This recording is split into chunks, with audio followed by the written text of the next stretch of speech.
Chapter 30. After well considering the matter while I was dressing at the Blue Boar in the morning, I resolved to tell my guardian that I doubted Orlick's being the right sort of man to fill a post of trust at Miss Havisham's. "Why, of course he is not the right sort of man, Pip," said my guardian, comfortably satisfied beforehand on the general head, "because the man who fills the post of trust never is the right sort of man." It seemed quite to put him into spirits to find that this particular post was not exceptionally held by the right sort of man, and he listened in a satisfied manner while I told him what knowledge I had of Orlick. "Very good, Pip," he observed, when I had concluded. "I'll go round presently, and pay our friend off." Rather alarmed by this summary action, I was for a little delay, and even hinted that our friend himself might be difficult to deal with. "Oh no, he won't," said my guardian, making his pocket handkerchief point, with perfect confidence. "I should like to see him argue the question with me." As we were going back together to London by the midday coach, and as I breakfasted under such terrors of Pumblechook that I could scarcely hold my cup, this gave me an opportunity of saying that I wanted a walk, and that I would go on along the London road while Mr. Jaggers was occupied, if he would let the coachman know that I would get into my place when overtaken. I was thus enabled to fly from the Blue Boar immediately after breakfast. By then making a loop of about a couple of miles into the open country at the back of Pumblechook's premises, I got round into the High Street again, a little beyond that pitfall, and felt myself in comparative security. It was interesting to be in the quiet old town once more, and it was not disagreeable to be here and there suddenly recognized and stared after. One or two of the tradespeople even darted out of their shops and went a little way down the street before me, that they might turn, as if they had forgotten something, and pass me face to face, on which occasions I don't know whether they or I made the worse pretense, they of not doing it, or I of not seeing it. Still my position was a distinguished one, and I was not at all dissatisfied with it, until fate threw me in the way of that unlimited miscreant, Trabb's boy. Casting my eyes along the street at a certain point of my progress, I beheld Trabb's boy approaching, lashing himself with an empty blue bag. Deeming that a serene and unconscious contemplation of him would best beseem me, and would be most likely to quell his evil mind, I advanced with that expression of countenance, and was rather congratulating myself on my success, when suddenly the knees of Trabb's boy smote together, his hair uprose, his cap fell off, he trembled violently in every limb, staggered out into the road, and crying to the populace, "Hold me! I'm so frightened," feigned to be in a paroxysm of terror and contrition, occasioned by the dignity of my appearance. As I passed him, his teeth loudly chattered in his head, and with every mark of extreme humiliation, he prostrated himself in the dust. This was a hard thing to bear, but this was nothing. I had not advanced another 200 yards when, to my inexpressible terror, amazement, and indignation, I again beheld Trabb's boy approaching. He was coming round a narrow corner. His blue bag was slung over his shoulder, honest industry beamed in his eyes, a determination to proceed to Trabb's with cheerful briskness was indicated in his gait. With a shock he became aware of me, and was severely visited as before, but this time his motion was rotatory, and he staggered round and round me with knees more afflicted, and with uplifted hands as if beseeching for mercy. His sufferings were hailed with the greatest joy by a knot of spectators, and I felt utterly confounded. I had not got as much further down the street as the post office, when I again beheld Trabb's boy shooting round by a back way. This time, he was entirely changed. He wore the blue bag in the manner of my greatcoat, and was strutting along the pavement towards me on the opposite side of the street, attended by a company of delighted young friends to whom he from time to time exclaimed, with a wave of his hand, "Don't know ya." Words cannot state the amount of aggravation and injury wreaked upon me by Trabb's boy. When passing abreast of me, he pulled up his shirt collar, twined his side hair, stuck an arm akimbo, and smirked extravagantly by, wriggling his elbows and body, and drawling to his attendants, "Don't know ya, don't know ya, 'pon my soul don't know ya." The disgrace attendant on his immediately afterwards taking to crowing and pursuing me across the bridge with crows, as from an exceedingly dejected fellow who had known me when I was a blacksmith, culminated the disgrace with which I left the town, and was, so to speak, ejected by it into the open country. But unless I had taken the life of Trabb's boy on that occasion, I really do not even now see what I could have done save endure. To have struggled with him in the street, or to have exacted any lower recompense from him than his heart's best blood, would have been futile and degrading. Moreover, he was a boy whom no man could hurt, an invulnerable and dodging serpent who, when chased into a corner, flew out again between his captor's legs, scornfully yelping. I wrote, however, to Mr. Trabb by next day's post, to say that Mr. Pip must decline to deal further with one who could so far forget what he owed to the best interests of society, as to employ a boy who excited loathing in every respectable mind. The coach, with Mr. Jaggers inside, came up in due time, and I took my box seat again, and arrived in London safe, but not sound, for my heart was gone. As soon as I arrived, I sent a penitential codfish and barrel of oysters to Joe, as reparation for not having gone myself, and then went on to Barnard's Inn. I found Herbert dining on cold meat, and delighted to welcome me back. Having dispatched the Avenger to the coffee-house for an addition to the dinner, I felt that I must open my breast that very evening to my friend and chum. As confidence was out of the question with the Avenger in the hall, which could merely be regarded in the light of an antechamber to the keyhole, I sent him to the play. A better proof of the severity of my bondage to that taskmaster could scarcely be afforded than the degrading shifts to which I was constantly driven to find him employment. So mean is extremity, that I sometimes sent him to Hyde Park Corner to see what o'clock it was.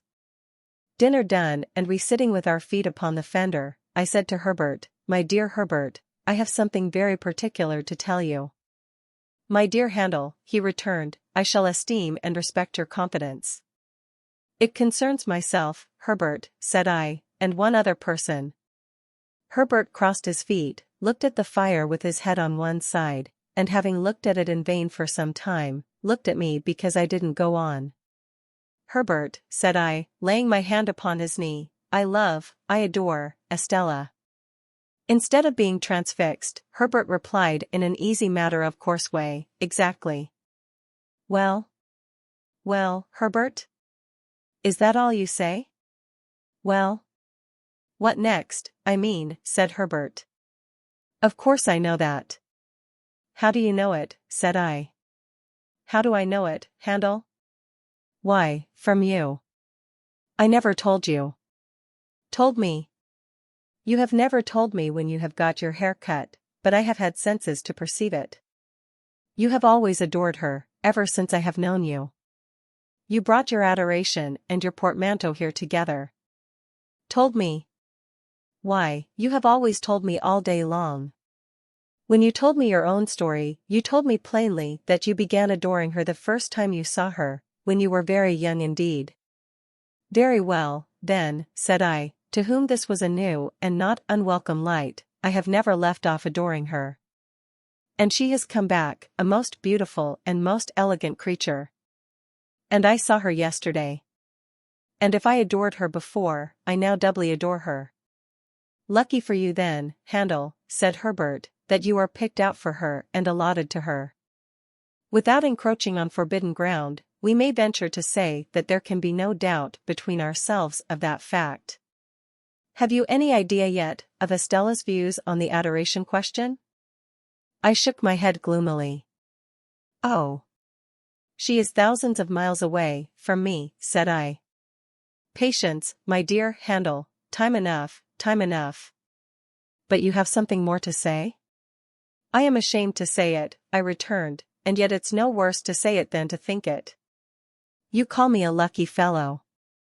"Of course, I am. I was a blacksmith's boy but yesterday, I am, what shall I say I am, today?" "Say a good fellow, if you want a phrase," returned Herbert, smiling, and clapping his hand on the back of mine, "a good fellow, with impetuosity and hesitation, boldness and diffidence, action and dreaming, curiously mixed in him." I stopped for a moment to consider whether there really was this mixture in my character. On the whole, I by no means recognized the analysis, but thought it not worth disputing. When I ask what I am to call myself today, Herbert, I went on, I suggest what I have in my thoughts. You say I am lucky. I know I have done nothing to raise myself in life, and that fortune alone has raised me, that is being very lucky. And yet, when I think of Estella. And when don't you, you know? Herbert threw in, with his eyes on the fire, which I thought kind and sympathetic of him. Then, my dear Herbert, I cannot tell you how dependent and uncertain I feel, and how exposed to hundreds of chances. Avoiding forbidden ground, as you did just now, I may still say that on the constancy of one person, naming no person, all my expectations depend. And at the best, how indefinite and unsatisfactory, only to know so vaguely what they are.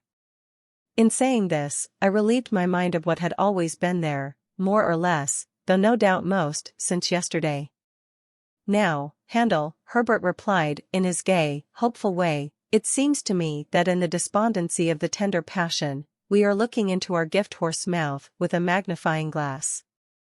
Likewise, it seems to me that, concentrating our attention on the examination, we altogether overlook one of the best points of the animal. Didn't you tell me that your guardian, Mr. Jaggers, told you in the beginning, that you were not endowed with expectations only? And even if he had not told you so, though that is a very large if, I grant, could you believe that of all men in London, Mr. Jaggers is the man to hold his present relations towards you unless he were sure of his ground? I said I could not deny that this was a strong point. I said it, people often do so, in such cases, like a rather reluctant concession to truth and justice, as if I wanted to deny it. I should think it was a strong point, said Herbert, and I should think you would be puzzled to imagine a stronger. As to the rest, you must bide your guardian's time, and he must bide his client's time. You'll be 21 before you know where you are, and then perhaps you'll get some further enlightenment. At all events, you'll be nearer getting it, for it must come at last. What a hopeful disposition you have, said I, gratefully admiring his cheery ways. I ought to have, said Herbert, for I have not much else. I must acknowledge, by the by, that the good sense of what I have just said is not my own, but my father's. The only remark I ever heard him make on your story was the final one, the thing is settled and done, or Mr. Jaggers would not be in it. And now before I say anything more about my father, or my father's son, and repay confidence with confidence, I want to make myself seriously disagreeable to you for a moment, positively repulsive. You won't succeed, said I. Oh yes I shall, said he. 1, 2, 3, and now I am in for it. Handel, my good fellow, though he spoke in this light tone, he was very much in earnest. I have been thinking, since we have been talking with our feet on this fender, that Estella surely cannot be a condition of your inheritance, if she was never referred to by your guardian. Am I right in so understanding what you have told me, as that he never referred to her, directly or indirectly, in any way? Never even hinted, for instance, that your patron might have views as to your marriage ultimately? Never. Now, Handel, I am quite free from the flavor of sour grapes, upon my soul and honor. Not being bound to her, can you not detach yourself from her? I told you I should be disagreeable. I turned my head aside, for, with a rush and a sweep, like the old marsh winds coming up from the sea, a feeling like that which had subdued me on the morning when I left the forge, when the mists were solemnly rising, and when I laid my hand upon the village finger-post, smote upon my heart again. There was silence between us for a little while. Yes, but my dear Handel, Herbert went on, as if we had been talking, instead of silent, it's having been so strongly rooted in the breast of a boy whom nature and circumstances made so romantic, renders it very serious. Think of her bringing up, and think of Miss Havisham. Think of what she is herself. Now I am repulsive and you abominate me. This may lead to miserable things. I know it, Herbert, said I, with my head still turned away, but I can't help it. You can't detach yourself? No. Impossible. You can't try, Handel? No. Impossible. Well, said Herbert, getting up with a lively shake as if he had been asleep, and stirring the fire. Now I'll endeavor to make myself agreeable again. So he went round the room and shook the curtains out, put the chairs in their places, tidied the books and so forth that were lying about, looked into the hall, peeped into the letter-box, shut the door, and came back to his chair by the fire, where he sat down, nursing his left leg in both arms. I was going to say a word or two, Handel, concerning my father and my father's son. I am afraid it is scarcely necessary for my father's son to remark that my father's establishment is not particularly brilliant in its housekeeping. There is always plenty, Herbert, said I, to say something encouraging. Oh yes. And so the dustman says, I believe, with the strongest approval, and so does the marine store shop in the back street. Gravely, Handel, for the subject is grave enough, you know how it is as well as I do. I suppose there was a time once when my father had not given matters up, but if ever there was, the time is gone. May I ask you if you have ever had an opportunity of remarking, down in your part of the country, that the children of not exactly suitable marriages are always most particularly anxious to be married? This was such a singular question, that I asked him in return, is it so? I don't know, said Herbert, that's what I want to know. Because it is decidedly the case with us. My poor sister Charlotte, who was next me and died before she was 14, was a striking example. Little Jane is the same. In her desire to be matrimonially established, you might suppose her to have passed her short existence in the perpetual contemplation of domestic bliss. Little Alec in a frock has already made arrangements for his union with a suitable young person at Kew. And indeed, I think we are all engaged, except the baby. Then you are, said I. I am, said Herbert, but it's a secret. I assured him of my keeping the secret, and begged to be favored with further particulars. He had spoken so sensibly and feelingly of my weakness that I wanted to know something about his strength. May I ask the name? I said. Name of Clara, said Herbert. Live in London? Yes, perhaps I ought to mention, said Herbert, who had become curiously crestfallen and meek, since we entered on the interesting theme, that she is rather below my mother's nonsensical family notions.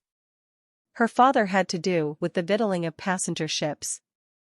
I think he was a species of purser. What is he now? Said I. He's an invalid now, replied Herbert. Living on? On the first floor, said Herbert. Which was not at all what I meant, for I had intended my question to apply to his means. I have never seen him, for he has always kept his room overhead, since I have known Clara. But I have heard him constantly. He makes tremendous roars, and pegs at the floor with some frightful instrument. In looking at me and then laughing heartily, Herbert for the time recovered his usual lively manner. Don't you expect to see him? Said I. Oh yes, I constantly expect to see him, returned Herbert, because I never hear him, without expecting him to come tumbling through the ceiling. But I don't know how long the rafters may hold. When he had once more laughed heartily, he became meek again, and told me that the moment he began to realize capital, it was his intention to marry this young lady. He added as a self-evident proposition, engendering low spirits, but you can't marry, you know, while you're looking about you. As we contemplated the fire, and as I thought what a difficult vision to realize this same capital sometimes was, I put my hands in my pockets. A folded piece of paper in one of them attracting my attention, I opened it and found it to be the playbill I had received from Joe, relative to the celebrated provincial amateur of Russian renown. And bless my heart, I involuntarily added aloud, it's tonight. This changed the subject in an instant, and made us hurriedly resolve to go to the play. So, when I had pledged myself to comfort and abet Herbert in the affair of his heart by all practicable and impracticable means, and when Herbert had told me that his affianced already knew me by reputation and that I should be presented to her, and when we had warmly shaken hands upon our mutual confidence, we blew out our candles, made up our fire, locked our door, and issued forth in quest of Mr. Wopsle and Denmark.